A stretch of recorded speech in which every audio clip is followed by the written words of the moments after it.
A 23-year-old revealed massive fraud by Somali immigrants in Tim Walz's Minnesota. The fraud was obvious, but practically no one called it out. Why? Come on. Isn't it obvious? It's because they're black immigrants and people are afraid of being called racist. Duh. The people here are so afraid of being called a racist or an Islamophobe, and they're afraid of their own shadow. And I don't understand. This is our future generations are going to have to pay for all this fraud, and they just want to bury their heads in the sand and go on and just not worry about it. Here's how the fraud works. Members of the Somali community set up daycares and healthcare companies. Many were clustered together. 22 healthcare facilities listed in one building. These businesses received millions of dollars of Minnesota taxpayer money, but many appear to be fronts. The investigator visited over a dozen childcare centers. No children at any of them. One learning center misspelled learning on their sign. The FBI confirmed they're investigating fraud networks within this community. Federal prosecutors say the total fraud could be as high as 9 to 10 billion. And people are tiptoeing around it, but this fraud is being perpetrated by members of a specific group, Somalian immigrants. Now, Governor Walz says pointing this out is white supremacy. This is what happens when they target communities for their own benefit. This is what happens when they scapegoat. And this is what happens when they no longer hide the idea of white supremacy. No, Governor. Pointing out fraud is principled. We're not criticizing you because of race. You're using race to escape criticism. Maybe that's why Kalshi users give him a 69% chance of being charged with a federal crime. Now, as someone whose parents immigrated from Africa, let me explain something.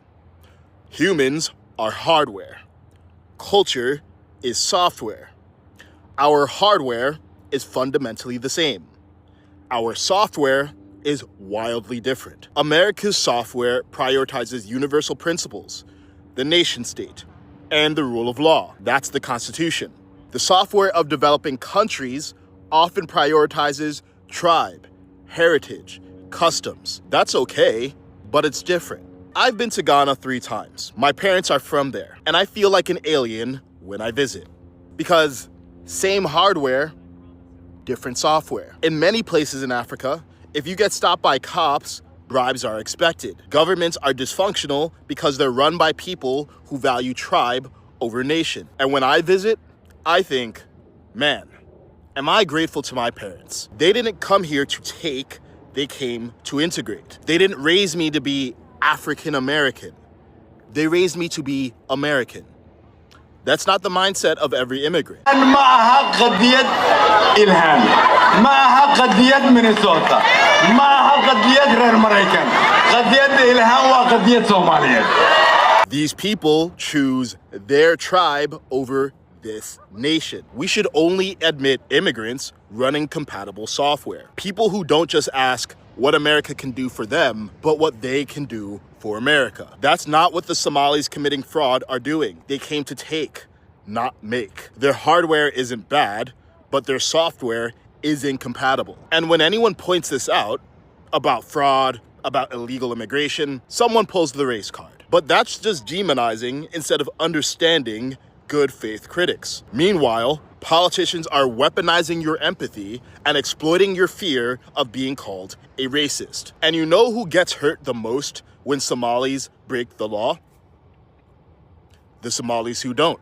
The American thing to do is for them to hold their peers accountable. Because if you won't hold your tribe accountable, you've chosen your tribe over this country.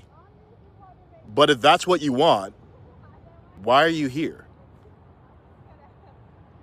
If this message resonated with you and you appreciate someone willing to say what's true, even when it's uncomfortable, please consider becoming a paying subscriber on Substack. That's what keeps this work going.